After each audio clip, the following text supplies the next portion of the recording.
Assalamu alaikum wa rahmatullahi wa barakatuhu. Bandiraɓe heɓoɓe chaine men Pula Arab, on calminama, on juurama, on ñaganama Allah moƴƴere. aɗa wiya so tawi ko ngol woni lawol ma kadi ngol yewde bindanɗe men mbatta abonné chaine he. Ko noonni kadi so tawi ka jiɗɗo janngude arab walla defte, aɗa jokkodirde e numéro amen WhatsApp peñowo ɗo no. hannde garten ko al mubtada wal khabar. mubtada e khabar. al mubtada firti ko fuɗɗorde haala. neɗɗo fof so aɗa fuɗɗo aɗa haala hunde, haala ka ma ɗo ko fuɗɗori, woda kadi ɗo ko joofiri. woda al mubtada woni fuɗɗorde haala, al khabar woni jofnirde haala. yeru sa wi nange muti, nange woni fuɗɗorde haala, muti woni jofnirde haala. jofnirde haala ka ari ko habrude en holko woni e nange nge. sono tan en mbino nange ɓolge dartiɗen ɗon, haala ka jofani, en pamata hen haydara. so mbiɗen tan ko nange nge, joni keɗotoɗo ma o namde en enen kam holko pandirɗen e nange nge. ko noon sen mbi muti tan taw en kalani hen nange nge, ɗumne kadi famatako. wadde alay saago ndendina fuɗɗorde nde e jofnirde nde ngam mbawa dañde haala timmuko. o wi al mubtada'u huwa al ismu al marfu al aari an al awamil al lafziya. wiyete mubtada bange nahu ko ɗum inde nde ganduɗa waɗatede rafu, masirtede masar rafu. al aari an al awamil al lafziya, tawa ina ɓolɗi e dendagal awamiluji lafziya, woni ko ina naata e lafz wayla ɗum. o wi ɗo al mubtada marfu'un. al mubtada marfu'un bi dammati zahira. mubtada ko waɗa rafu e damma peñƴo. aw muqaddaratun ala al alif ala ma sabaq, walla ni wona koko hoddira e alif e hono no ardirini. huwa kañum damirun fasl. huwa damiru fasl ala al asah, hono jangirɗen damiraji ɗini. kañum la mahalla lahu min al i'rab, kañum ko o wala place e i'rab. al ismu kañum ne ismu ko khabarul mubtada, ko khabar wonande mubtada marfu'un bil mubtada. o raf'ira ko sabune mubtada on ɗon khabar makko. al marfu'u noon na'atul ismi. marfu'u kañum ko na'atul ismi, ari ko sifade ismu. on ɗo mbiɗa al mubtada huwa al ismu al marfu'. al ismu al marfu'. al marfu' ɗo ko na'atul ismi, wa na'atul marfu'i marfu'. ko ari noon sifade ko waɗa rafu kañum ne watte ko rafu. al aari kañum ne ko na'atun thanin, ko cifotoɗo ɗimmijo lismi wonande ismi. kanko ne marfu'un ko baɗira rafu be dammatin e damma muqaddaratin koddirad ala al ya'i ya, mana min zuhuriha athiqal. ay al aari on e wiide ko al aariyu ngam kanko ne waɗa dam rafu. kono noon al aari ina teddi wiide al aariyu, kaɗen tan e wiide al aari. koddiren wonde dammo omon ɗon hay sinno en kalanimo. ɗum waɗi wi marfu'un bi dammati muqaddaratin alal ya, ko koddiraɗo e dam ko baɗiraɗo rafu e damma koddiraɗo e dow ya. wadde oɗo ya a teskoto wonde damma ina e makko. kono mana min zuhuriha athiqal, hari ɗum feñci ko sababude teddude jangude ɗum. wiide al ismu huwa al ismu al marfu al aariyu, wiide al aariyu nde ina teddi. wadde noon yimɓe tan kaaɗe tan wiide al aari, koddiren wonde ko marfu baɗiraɗo damma. anil awamili al awamil kanyum ko jarun ko majrurun anil awamil jarun majrurun ano kanyum ni jarun awamil ko majrur mutaalliqun bil ari jawiti ko ari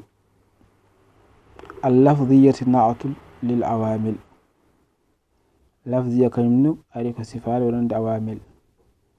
wa na'atul majruri majrurun ko sifato ko ganda non ko wada jar kanyum watte ko jar يعني دم فرتك أن المبتدأ أي مبتدأ هو الاسم المرفوع العاري كنيوني إند ودان رفع بولد أي المجرد ونقول أن العوامل اللفظية إذا قل العوامل اللفظية فخرج بالاسم ودون سنبي الاسم المبتدأ ودون تاكونا اسم الفعل والحرف amini pecce kon wala pecce kalma ko tati ko ismun e fi'ilun e harfun jon sembi mubtada non kanyum ko dum ismu wadde firti fi'il e harf kanyum gonata mubtada wadde fa kullu minhuma la yaqa'u mubtada'an kala gote dido didi woni fi'il e harf ba wonde mubtada ay non ko be itibari ma'anahuma ko teskade manaji majji amma be itibari lafdhihi mana sen teskima lafdhuji majji fa yaqa kullu minhuma mubtada'an kala gote majji ina wonde mubtada to bange lafdh kon to bange mana di bawa li annahuma yasirani hina idhin ithmain so gansa sidi teskirama lafdhuji kanjini dim gonaton ko ismuji fa mithalul fi'li الواقع مبتدا قولهم ضرب فعل ماض ويتبنج يرو مثال الفعل يرو فعل مغندا كغرد إنه وني مبتدا ويكون بها ضرب فعل ماض أي ضرب فعل ماض ويضرب فعل مضارع اضرب فعل امر adan do jon sa taski wonde duriba to bange lafdhu wal makk e wiide tan duriba fi'l madin wadde don en taskaki mana o taski den do ko lafdhu sen taskim lafdhu non wadde gonden kay haalde biyen duriba de kanyum ko fi'lun mudari'un ay wadde do en dañi fuddorde haala e jofnirde haala duriba ay duriba ko hollum biyan ko dum fi'lun madin ko dum gollal jawtangal wadde duriba do ko mubtada fi'lun madin ko habar konon ne sembi yadribu fi'lu mudari'un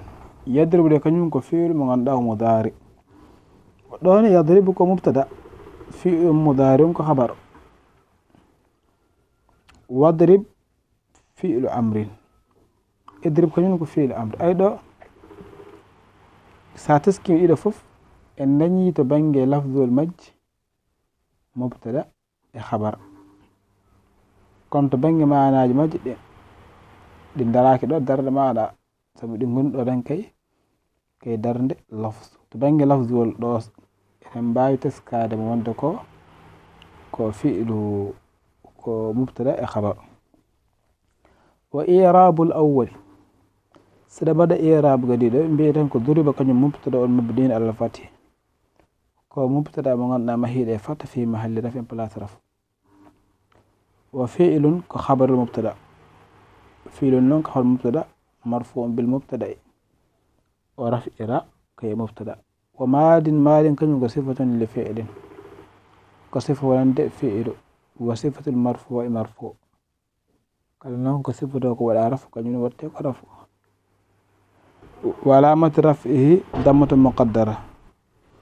وصفة المرفوع مرفوع وعلامة رفعه ما رفع ضمة مقدرة ضم قدرات على الياء المحذوف ممتاز دون الالتقاء الساكنين وإعراب الثاني سبب إعراب جملة إميجو بين يضرب كنيم كو مبتدا مبني على الضم مبتدا مغندا مهيد ضم في محل رفع بلاس رفع وفعل كنيم خبره كنيم خبر مودو ومضارع صفة لفعل مضارع ديك صفة لفعل وصفة المرفوع مرفوع وصفة ودا رفع نون كنيم رفعتي وعلامة رفعه ما رفع مو كالضمة الظاهرة قدام بينجو في آخر سكر وإعراب الثالث سبب إعراب تدبيجو بين اضرب كنيك مبتدا مبتدا مغندا مهيد على السكون في محل رفع بلاس رفع وفعل كنيك خبر المبتدا مرفوع بالضمة وفعل مضاف أمر مضاف إليه مجرور بالكسرة الظاهرة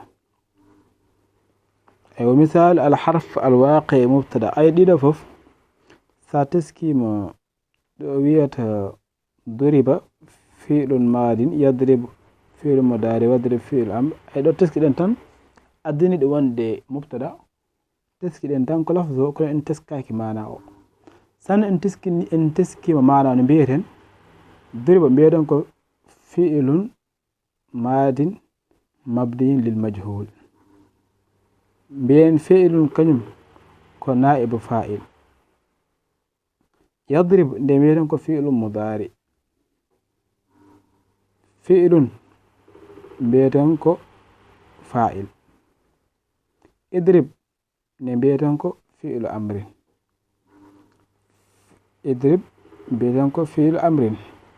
فعل اونون دين وونتر مفعول به ay do siti en taskiba manam kono sen taskim lafzul mum non din wonata ko mubtada e khabar ايوه ومثال الحرف الواقع مبتدا ستي نون en gari e misal harf mo ganda ko mubtada ko qawlihim min harful jar wa hal min harfu jarrin wa hal harfu istifhamin ay do sin bi min بين حرف جر من كنيم كو حرف جر اي دو تسكيدن كو لفظو ان تسكاكي معناو سن ان تسكي معناو ندن ان بيتا من حرف جر ميدن كو من حرف جر ويتا حرف كو ويتا حرف سن تسكي معناو تو معنى من كو جار ود سي اون نام اسم اون اسم فتي ودير كو جر كون دو ساي ان بي من حرف سابو ان تسكاكي معناو تسكيدن تان كو لفظو دum wad won do mubtada khabar wade ben min ko mubtada harfu jar wa khabar wa hal ko mubtada harfu istifham wa khabar wa i'rab al-awwal sadam bad i'rab gadido min me mubtada mabni ala sukun ko mubtada wonda mahida sukun fi mahalli rafin palas raf wa harfu kalim ka khabar al-mubtada خبر مبتدا مرفوع بالضمه بدل عرف ضم حرف مضاف جر مضاف اليه مجرور بالكسره الظاهره واعراب الثاني سمد اعراب دمي جنبين هل كلمه مبتدا مبني على السكون في محل رفع حرف خبر مبتدا مرفوع بالضمه وحرف كلمه مضاف واستفهام مضاف اليه مجرور بالكسرة الظاهرة أي دو كو جدن حالد دو وني جدن ويتانكو من كنيم كو حرف جر من كو حرف جر سنبي نون هل كو حرف استفهام دum tan kal ko lafzo ren tiski den do biren hal kanyum ko harf istifham ko alquran ngal ganduda ko ngam namdorgol hal bele ay حرف استفهام ايوه وينون دum wadi kanyi fof dinati ism ngon do ism o wa dakhala fil ismi inasa ism ikwete ism الصريح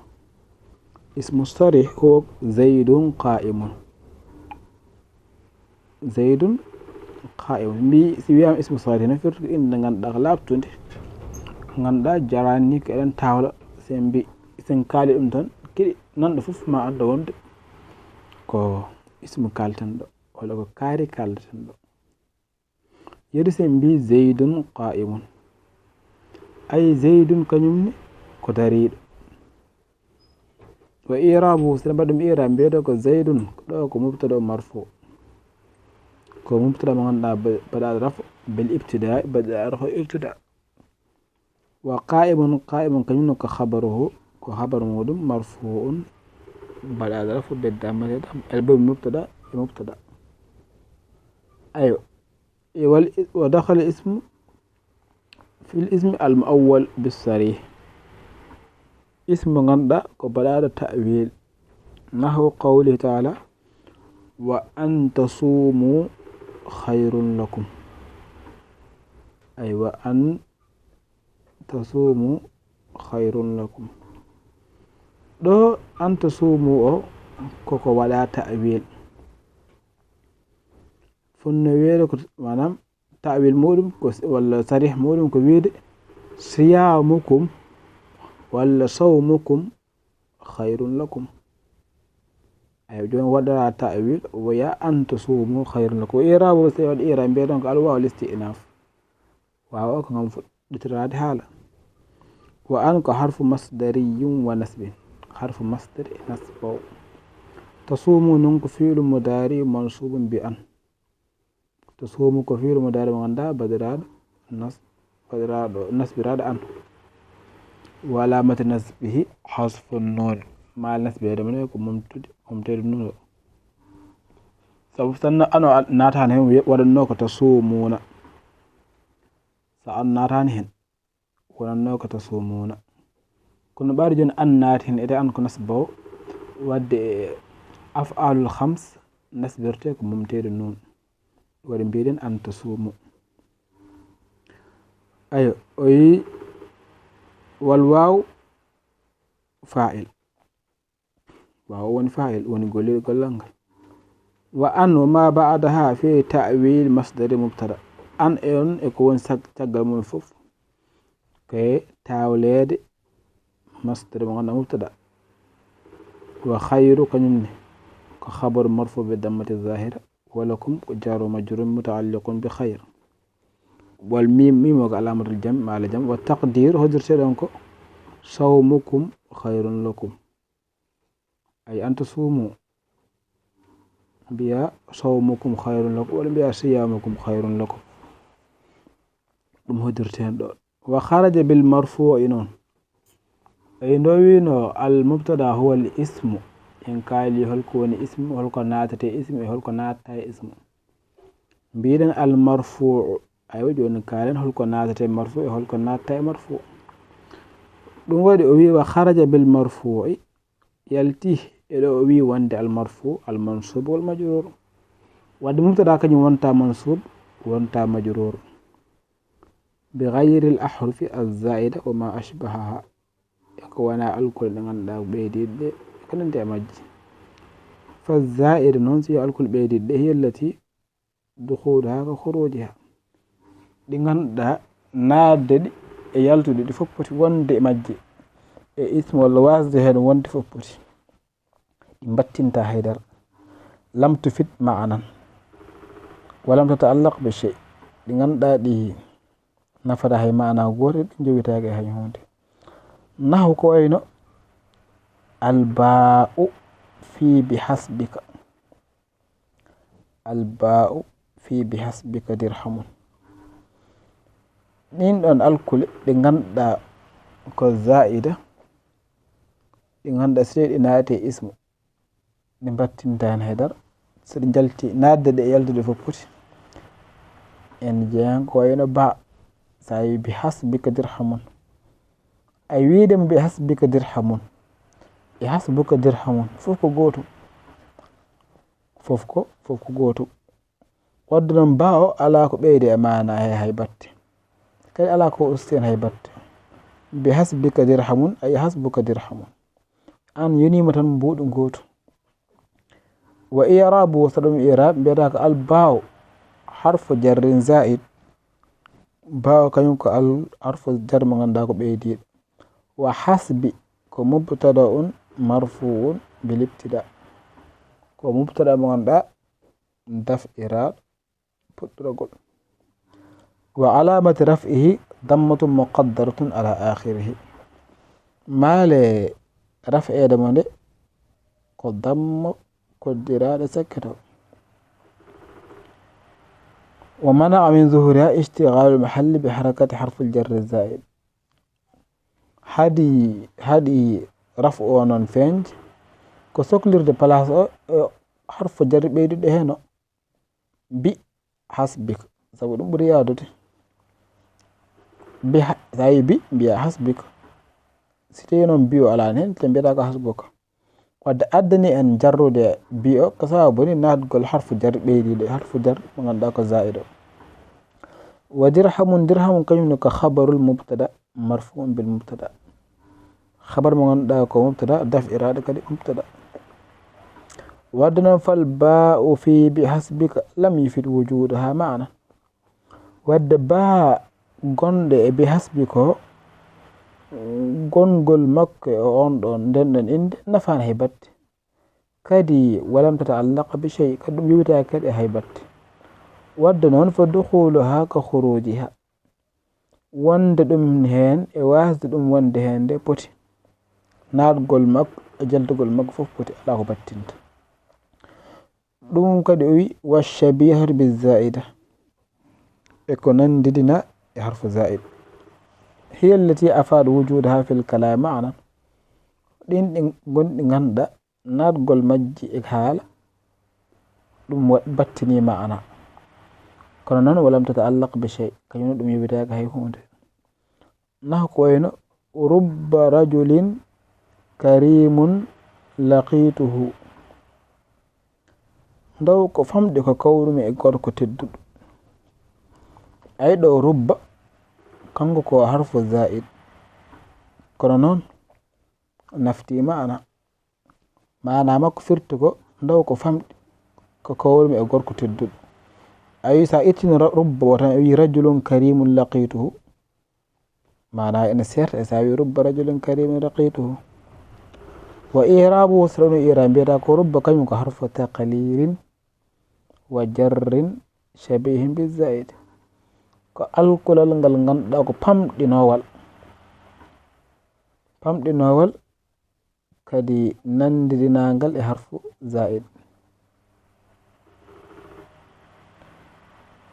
kadi ko ngal alkulal jarrowal hono bini harfu jarri ni. wa rajulin noon ko mubtada marfu'un bil ibtida ko mubtada mo ganduɗa baɗiɗa rafa e puɗɗirgol. wa alamati raf'ihi ko dammatun muqaddaratun ala akhirihi ko damma koddiraɗo sakkeɗo. mana'a min zuhuriha ishtighalu al-mahalli bi harakati harfi al-jarri shabihi bizaid hadi damma o feñje ko soklirde place o nokku o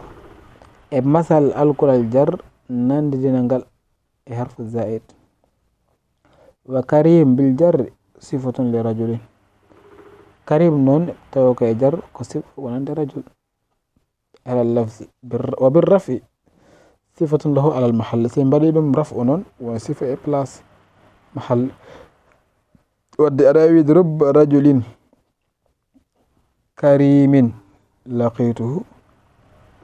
wala mbiya rubba rajulun karimun laqituhu wala laqituhu fi'il o fa'il o maf'ulun bihi laqitu noon fi'il nan ɗon fa'il nan ɗon maf'ulun bihi nan ɗon. ayo laqiya o kañum woni fi'il o tu o kañum fa'il o hu o kañum maf'ulun bihi o sabu laqiya kañum woni fi'il o. ayo don tu o ko damirun muttasilun lil mutakallim en jangin ɗum binde ɗum en jawtude woni fa'il mo ganduɗa fa'il mudmar. hu o ɗo ko maf'ulun bihi wal jumlatu fi mahalli raf'i khabar mubtada wadde oɗo jumla woni ke place raf'i khabar mo ganduɗa mubtada wa huwa rajul. ayo mubtada o woni rajul. o wi noon fa rubba wujuduha afada ma'anan wadde noon rubba wodede rubba nafti addi mana wa huwa taqlilu mana o woni famɗinti kon lam yustafad biduniha on ngol ɗon famɗingol en naftortako ngol sanno robbo alano hen kono walam tata'allaq bi shay ɗum yewitaki non hay batte wa amma harful jarri al asli sino ko fate harfu jarri mo ganduɗa ko laslijo fa huwa alladhi yufidu wujuduha ma'anan wa yahtaju lima yata'allaqu bihi on harfu gon mo ganduɗa wodede mo ina nafta mana kadi iɗum hatojin e yuwitade e gueɗel faliza la yajuzu dukhuluha ala mubtada ɗum waɗi wadde kanko dagatako o naata e mubtada ɓaade kanko so naati hen alay sago woɗi ko yowiti wadde noon so yowitimi hunde ɗum natti wonde mubtada so ɓeydi e mana ene wonde mubtada kono ko zaid tan wona so yowitaki wadde wiyete marfu walla zaid koko ganduɗa sewi naati hen ɓeydata mana keto kadi ɗum yewittaki hay batte walla ni haysino kam ene ɓeyda mana yewittaki hay batte ɗum woni zaid wa kharaja bil aari anil awamil lafziya wadde ɗo wi al aari ɗo yalti hen al awamil al lafziya ko wayno al fa'ilu wa na'ibuhu sembi al fa'il nahu zaidun fi qawlika daraba zaidun wa na'ibuhu nahu amrun min qawlika duriba amrun ay ɗo hen sa wi daraba zaidun ɗo zaidun ko fa'il zaidun ko ismu kadi ko marfu kono noon o wona mubtada ko tagi sabuna ko amil ko golliɗo kanko golli fiide nde ɓaade noon ko golliɗo ɗo kanko o wawata wonde mubtada ko noon ne wana ibuhu lomto makko lomto fa'il nahu amrun biya min qawlika duriba amrun de fiyama ay ɗo amrun kañum wawata wonde mubtada gonga ni ko marfu ko ismu kadi ko marfu kono noon o wawata wonde mubtada ko tagi sabunu ko amilu lafzi kanko ko golliɗo be dammi dadi wa kasri ra'i tawmi duriba ne wawata wonde naibul fa'il ko noon ne ismu kana wa akhawatiha ismu kana akhawatuha kañum mbawata wonde mubtada sabu ko ɗi golliɗo naka ko wayno zaidun min qawlika kana zaidun qa'iman kana kadi woni fi'lu naqis zaidun fa'il walla zaidun ismu kana aywa qa'iman wona khabar kana ɗo zaidun kañum wawata wonde mubtada wona ko amilu lafzi kono noon wa khabaru inna wa akhawatiha kabaruji inna e musidɓe mum baniraɓe mum rewɓe kañum ne mbawata wonde mubtada naha ko wayno qa'imun min qawlika inna zaidan qa'imun ay ɗo inna harfu tawkid wa nasb zaidan ko ismu inna mansub qa'imun ko khabaru inna ɗo o wawata wonde mubtada sabuna ko amil lafzi o wi noon fa hazihi kulluha ɗiɗo fof la yasihhu sellata an yuqala fiha mubtada'un mbiyante mubtada li adami uruwiha sabu wasɗedi ɓolɗude ay tajarrudiha wasɗedi ɓolɗude anil awamil lafziya ga awamiluji lafziya wal muradu bil awamil lafziya ko muuya noon e wiyeede awamilu lafziya ko allati tajarradu an hal mubtada ko ɗi ganduɗa ɗiɗo mubtada ene ɓolɗa e majji. al awamilu l asliya amma zaida wa ma ashbaha faqad alimta anna yajuzu dukhuluha alayha. So noon ko zaiduji walla ko nandi e awamilu ɗi ganduɗa ko zaiduji ɗin eni tago nadde en hono jangirɗen ɗum nane ni. O wi wa kharaja bil awamil lafziya sen mbi noon al awamil lafziya wadde firti ko al awamil al ma'nawiya kañum ngala hen fala yatajarradu anha kal ibtida ko wayno ibtida fa inna mubtada marfu'un bihi ay al ibtida kañum ko amil ma'nawi ete mubtada kañum addin ɗum wonde mubtada sabune mana on ɗon wa huwa amilun ma'nawi wa laysa lana ala sahih amilun ma'nawi illa al ibtida ko noon en ngala ko wiyete amilul ma'nawi arab sona tan taw ko mubtada wonata e ko silli ko illa al ibtida wal fil mubtada wa tajarrud min an nasib wal jazim fil fi'l mudari e ɓolɗude kala ko ina jarra walla kala ko ina nasba fi'l mudari wadde wal ibtida ma'nahu al ihtimamu bi shay fuɗɗorade hunde yani ko ɗum himmanima a fuɗɗortako ɗum wa ja'aluhu awwalan li thanin nden hunde sabunde no timmirɗa e mum nde addamma ardinde ɗum gardinɗama e thani o wadde kanko won mubtada thani won khabar wadde o wi bi haythu yakunu thani khabaran an al awwal wadde thani o ari ko habrande en gadiɗo e an jiɗɗa haalande amin ko gadiɗo ɗum waɗi gardinɗamo joni noon ɗimmijo ka gadduɗo ɗum gam o laɓɓina gadiɗo nafu sa wi zeydun an jiɗɗa min ganda ko zeydun holko waɗi mbiyamin kanko de qa'imun zeydun qa'imun ay zeydun ko dariɗo wadde an ɓuuri himmirdema ko zeyd sabu ka jiɗɗo min ganda zeydun kañum holko woni e wadde mbiyeɗa zeydun de qa'im ay zeydun qa'im zeydun ko dariɗo ayɗo fa zeydun mubtada marfu bil ibtida zeydun ɗo kañum ko mubtada mo ganduɗa rafi ibtida wa qa'imun khabar marfu bil mubtada ay ɗum woni windana meɗen ko fate mubtada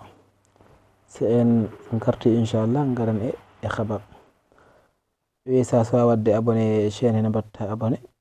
gam binde goɗɗe garoje ɗe mbawa yettadem ko noon si ka jiɗɗi jangude arab aɗa jokkodirde e numéro amen whatsapp peñowo ɗono. Assalamu aleykum wa rahmatullahi wa barakatuh.